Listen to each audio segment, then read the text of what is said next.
نصرت قبول باشه. خیلی بهت افتخار میکنم.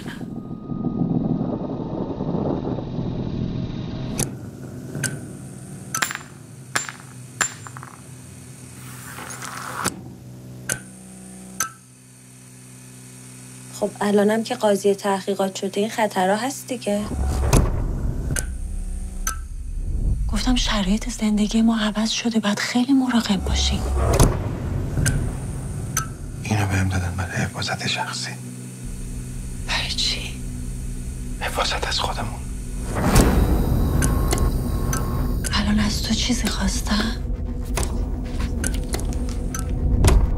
ناحقه. تو نت در اومده مشخصات باباست. آدرس خونه رو گذاشتم.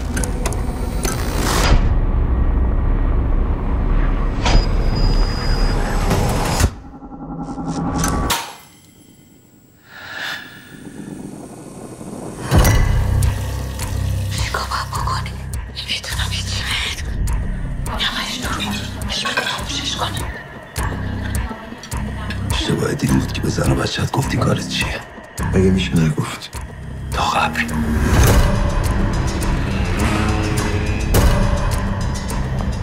رضوان کجایی؟ چی شده؟ نگرانی خانوادت بفهمن چی کاره ای؟ من از هیچ کس نمیترسم.